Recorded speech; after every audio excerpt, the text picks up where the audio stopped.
Don't you dare be sour. Clap for your world famous two-time champs and feel the power. It's a new day. Yes, it is. I got into a little brouhaha the other day. A little bit of a brouhaha. I was watching the Dodgers and the Blue Jays a couple of days ago go 18 innings, way past my bedtime, even on the West Coast. And I said, after Shohei Ohtani was intentionally walked for the fourth time, that we had to put a cap on this. We had to put a cap on this. This is ridiculous. He ended up being walked 5 times in that game. And all the baseball purists, they didn't like that. They didn't like that at all. They said, I didn't know ball. They said, I didn't understand the great game of baseball. They said, I've never seen the great Barry Bonds. Let me tell you something. Unless you saw Barry Bonds live, try to throw out a slow-ass Sid Bream at the plate to go to the World Series back when he was with the Pirates, don't talk to me about ball. Unless you saw Ozzie Smith flip it on the turf at Busch Stadium, don't talk to me about ball. Most of you wasn't born when I started watching baseball. Here's what grinds my gears about it. We've become a soft country. We're weak. We're very weak in soft country. We're sensitive. Everything upsets us. We want to cancel everybody. You're paying a left-hand reliever $20 million a year to essentially get 2 or 3 outs a game. $20 million. It's your job. You should be ashamed when your manager gives you the signal for an intentional walk. As a man, you should be ashamed. You put on your pants just like Shohei Ohtani. And it's one thing if it's strategic, you know. You're trying to set up a double play. You're trying to set up a force out at home. But when you're walking somebody with nobody on base, that's just pussy. I have to be perfectly honest with you. Excuse my language. But you're just scared. You're soft. There has to be a limit. When teams decided that Shaq was too good and they couldn't stop him, they came up with Hack a Shaq. So we just sent him to the free throw line instead of trying to play defense. Eventually, the NBA said, well, that's not fair. Nobody want to see that. Nobody want to see Shaq at the free throw line 30 times in the last 2 minutes of the game. We want to see ball, play defense. So they tweaked the rule to make sure that you couldn't hack a Shaq at the end of the game, just for that reason. Do you know how much money it would take somebody to go see the Los Angeles Dodgers play in the World Series and sit up in the worst seats available? Probably more money than a lot of people will make this week to sit in the worst seats available. And that's not even counting the parking. And if you can't afford the good parking, you're going to be stuck at Dodger Stadium for another 2 hours after the game. So someone spent their hard-earned money to sit up all the way in the bleachers, support your team, paying for parking. And all they get to see is Ohtani walking around the bases. And I listen, I'm not a hot taker. I heard what you said. Said, well, Rob, if you just don't do the intentional walk, then, they just throw 4 bad pitches. Well, let them. That's their job. Some of these guys can barely throw strikes. So I don't know if I have confidence in them to throw 4 balls, even if they tried. Be all over the place. What if it's a wild pitch? What if they hit? Hit the guy they trying to walk. So you don't think about this. It's about a quality of life. It's the reason the NFL make all these rules against the defense. Because they know, hey, like they say, chicks dig the long ball. So in the NFL, you throw up a Hail Mary, a YOLO, underthrown pass. 9 times out of 10, it's going to be pass interference. That's not the spirit of the rule. You can't touch anybody beyond 5 yards. You blow. You lightly tackle Patrick Mahomes. It's 15 yards. Why? Because the quarterback's the star. The offense is the star. Shohei Ohtani is why people are watching. Not for him to walk to first base. Be a man. Grow some balls. Go up there. And it's not like you can't get him out. Before he went on this hot tear, he's like 2 for 19. You can get him out. He has slumps. He didn't hit 300. So essentially, I think when he hit like 275 in that range. So 2.75 out of 10 times, you're going to get him out. What are you scared of? This is not why people signed up. Baseball has done a great job in a lot of ways to speed up the game, make the game more fun. When people start cheating with the shift, like that was ridiculous. You had 4 guys basically on first base. What did they do? Say, man, you can't do that. That's not the spirit of the rule. You can shift a little bit, but you can't have all 4 guys basically behind on second base. See, that's what I'm saying.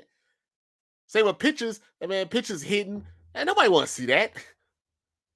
Nobody want to see no pitchers hitting. Okay, we just make the DH all the time.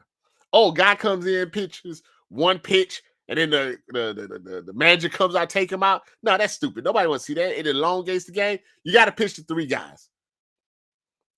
So don't tell me that they don't make rule changes, because they do, and they should. Especially in the play. Look, in the regular season, in extra innings, they put a guy on second base to try to speed up the game. Listen, in the playoffs, you get 3 intentional walks. That's it. Then you got to man up. And if you disagree with that, I don't know what to tell you. Except I'm right, you're wrong. No, I'm just messing with you. Everybody has a right to their opinion. Let's see what's going on. What's in the comments here? All right, there we go. Bam. Donald Hurdle Jr. says he agrees. Chris Anderson says, do you feel as old as I do watching No Limit and Cash Money? Yeah, I feel old every single day. Every single day. Can you show on the side here? There we go. There we go. So your comments on the side. If you have questions, I have the answers for you, including why does the Browns head coach, Kevin Stefanski, doesn't want to start Shedeur Stevens. Shedeur Sanders. Why doesn't the Browns head coach, Kevin Stefanski, want to start Shedeur Sanders? And it's all ego. It's all ego. All up in his chest. It's all ego. The reason why is he fell in love. Like Love Island. He fell in love with Dylan Gabriel. That's his guy. That's his man. They are lock and step and key together. He sold the Browns organization on Dylan Gabriel. No other team had a 3rd round grade on Dylan Gabriel except the Browns. Only the Browns. They were drafting against themselves. They could have waited another 2 rounds and still probably got him. But Kevin Stefanski said, that is my man. This is the guy that's going to bring us to the promised land. Dylan Gabriel. And then I don't know what happened after that. 2 rounds later, someone got a call and said draft Shedeur Sanders. That's an unsolved mystery. We're going to need a Netflix special on why that happened. Because you should never, and the Rob means never, draft two young quarterbacks in the same draft. I don't care if it's the first round or the fourth round, like RG3 and Kirk Cousins, or the third round and the fifth round, or the second round and the sixth round. You never draft two young quarterbacks in the same draft. The reason why is because they're gonna go for it. First off, whoever's first is always going to be looking over their shoulder, and whoever's last is not going. He's not there to help. he's as dumb as the other guy. So he's just trying to get in. He's trying to take your job from day one, as opposed to getting a young quarterback and then a veteran quarterback that knows his role, knows that he's a vet, knows that he's there to be a backup, and can then help the rookie. That is the more proper way to do it. But this is the Browns that we're talking about. So there's no properness, to it. So now Kevin Stefanski's got his guy. He don't got rid of Wacko Flacco Flame, who's over there balling in Cincinnati. And now he got his guy. And his guy's out there playing. And let's be honest, he's not playing great. Now, granted, most rookie quarterbacks don't play great. There's a learning curve for all young quarterbacks. No matter if it's the first year, the second year, the third year. It takes a while for it all to start clicking. Even if it clicks early, then the defenses get tape on you, and then you have a little bit of a struggle maybe your second year. It takes time. Maybe you struggle a little bit in your first year. You have an uptick the second year. It takes time. But what Kevin Stefanski doesn't have is time, because there's a lot of people that want to see Shedeur Sanders. But he's being stubborn. And I tell you why. Because if Shedeur Sanders was even remotely decent, a little bit better than Dylan Gabriel, then what does that say about Kevin Stefanski? As a man, it says he's a bad quarterback evaluator. And he's supposed to be a QB guru. As a man, it says that he made the wrong decision. As a man, it says that they should have drafted Shedeur Sanders before they drafted Dylan Gabriel. Also, if Shedeur Sanders was to have any type of success, he would have to get rid of Dylan Gabriel, his man. Oh, and guess what? They have the same agent. That can get a little uncomfortable. That can get a little tricky. That's a little bit collusion going on. I honestly believe, even if he put Shedeur Sanders in, because I saw him do it in the preseason, he wouldn't necessarily put him in the best situation to succeed. He did that one time in preseason, and he balled out. Said, never again. So it's the preseason, and we get a chance to have you do a game-winning drive? No. Let's put somebody in the game that's not even going to be on the team next week. That's Kevin Stefanski. Now he's doing this, and it's pissing off the team. It's pissing off the Browns. They probably don't know if Shedeur can be any good or not, but they do know that Shedeur has a certain aura about him that maybe gives him a little bit of a spark. Who knows? The question is, we don't know, because Kevin Stefanski is being pig-headed about it. They got to buy. Shedeur Sanders should start and when the next game. You have to see what you got. Even if you want to keep Dylan Gabriel, maybe you can trade Shedeur. Whatever the case may be, there's no point of just sitting on them. You're just sitting on them. You bought some Jordans and you're never going to wear them. You're just looking at them in your closet. They look nice. Might look nice with an outfit.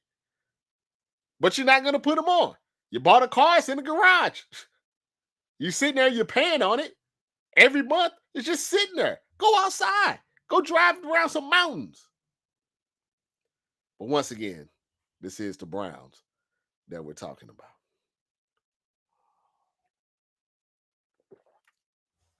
I need some coffee. Oh, we got here.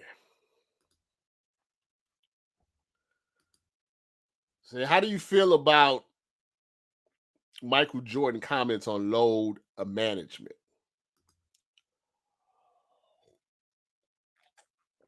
Well, that was a different time. Like I said, just kind of talking about the baseball. It's like, back when I watched baseball, complete games was a thing like that happened all the time.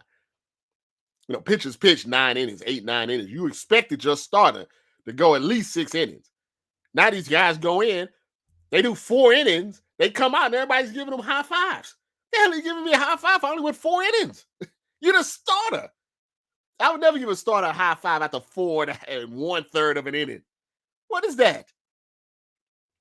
See, it was a different time when Michael Jordan played. You was expected, unless you were seriously injured, to play every game. But then as time went by and analytics and all of this other stuff come in, and always load management. The weird thing about load management is I do think, from a physical, like, fatigue standpoint, maybe you feel a little better, if you take a couple of days off here and there. But when it comes to like injuries, like serious injuries, like, load management don't stop a rolled ankle. That's just normally a freak stuff. Load management, a hamstring, a knee or something like that, that's normally just something that happens. Load management is just, I don't want to play today. I just want to take the day off. It's just like if right now it's like, something, there's a bunch of stories I need to post, bunch of videos I need to edit. And I just say, something, I'm just going to take the day off. I don't feel like doing it today. Now, most of us can't do that because we have bills. But in the NBA, you can do it because they still going to pay you. They still going to pay you. So load management is somebody's going to give you the day off, you're going to take it.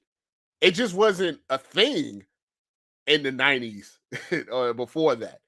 You just were expected to play. If you could play, you can play. It's just when all of this other stuff came up and all of this stuff. Here's say, if you can't play, you just shouldn't play. If your knee hurts, you shouldn't play. You're just taking a day off because you don't want to play a back-to-back. That's a little weak. You're playing basketball. You're not, building a house by yourself. You're not installing a roof. You're not up in the attic or anything. You're playing basketball. You should be able to play, every day, every other day. Baseball guys go out there, play 18 innings, and they come back, Shohei's pitching the next day. That's just the way it's supposed to be. You paid a lot of money. And for some fans, it may be the only time they can see LeBron or Steph or Luka or Wemby or whatever it may be.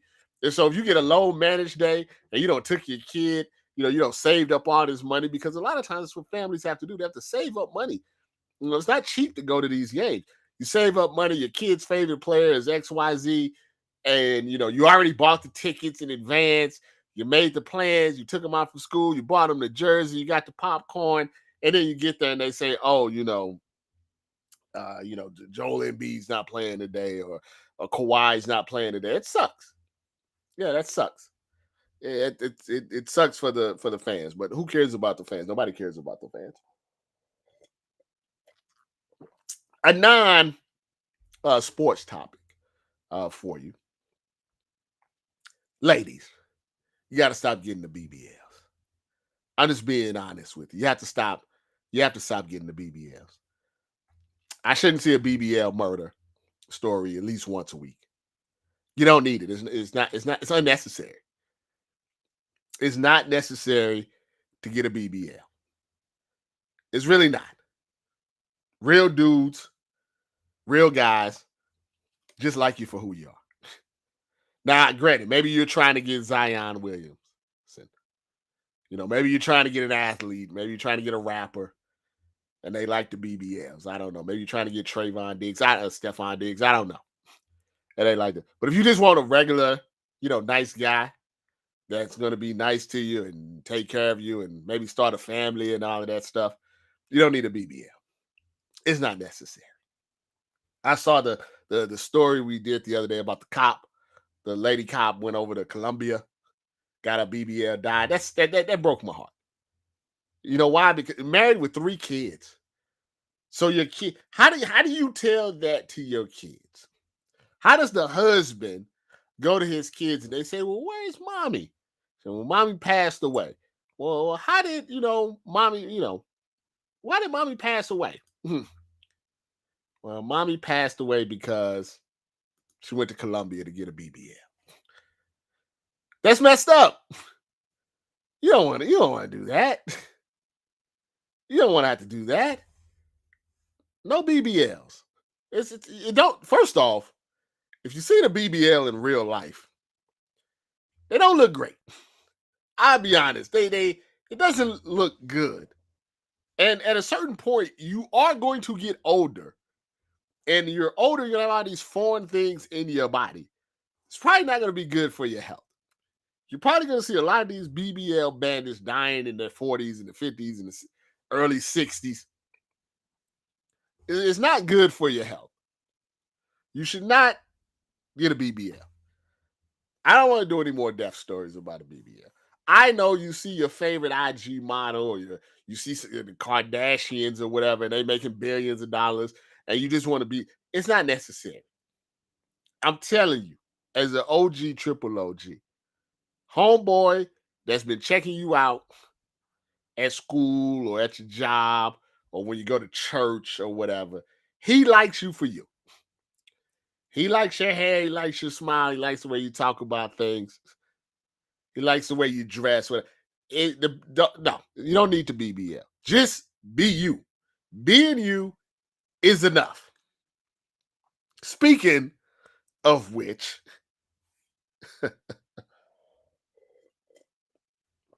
why does everybody hate Kendrick Perkins? Big Perk.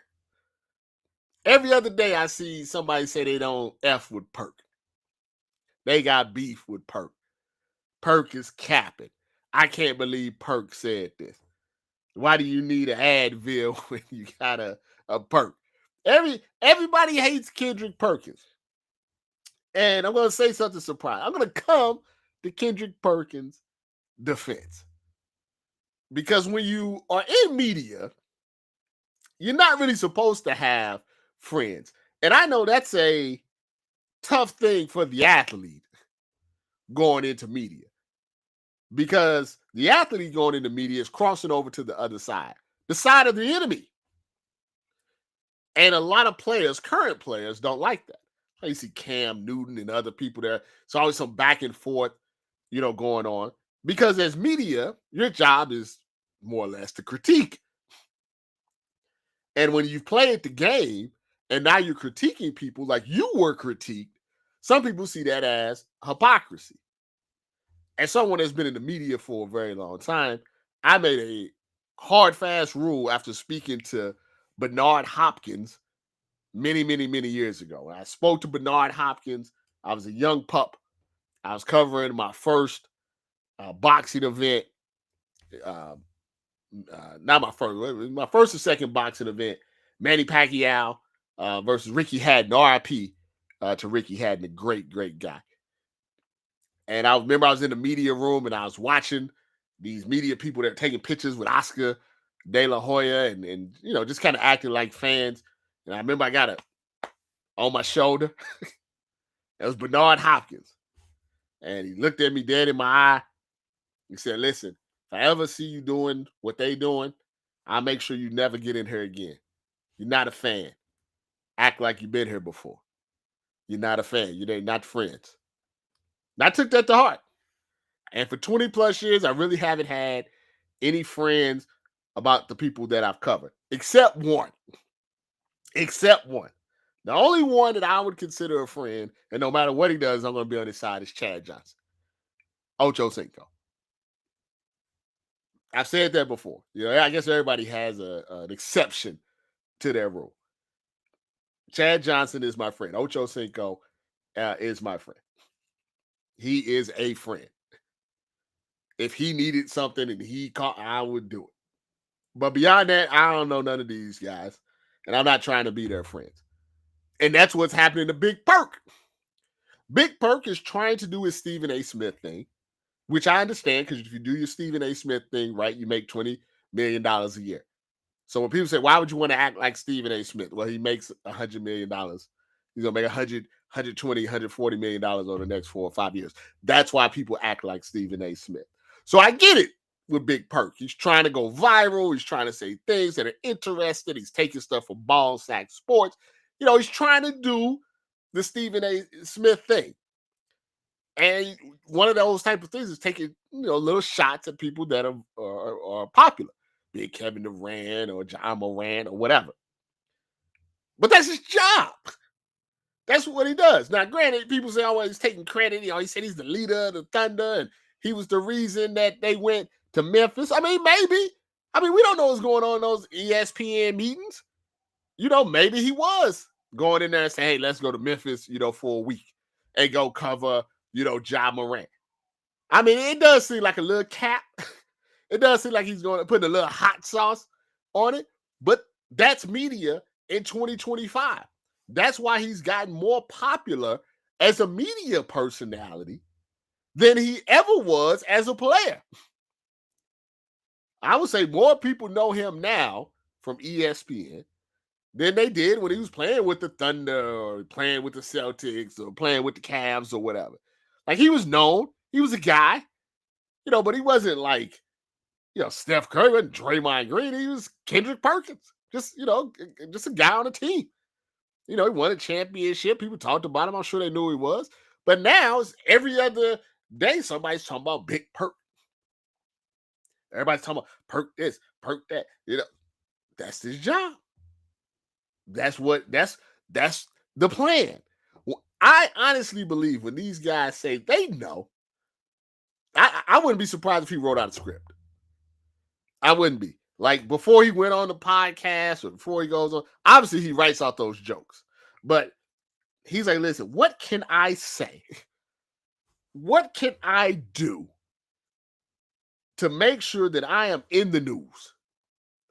That when people Google my name, there's a bunch of stuff that comes up. What can I do to make sure I'm a trending topic? What can I do to go viral? That is how media thinks now. It's not about the story. It's not about, writing the perfect story or going on TV and just telling the facts. It's about how can people make TikToks about me? That's the goal now. How can people make TikToks about me?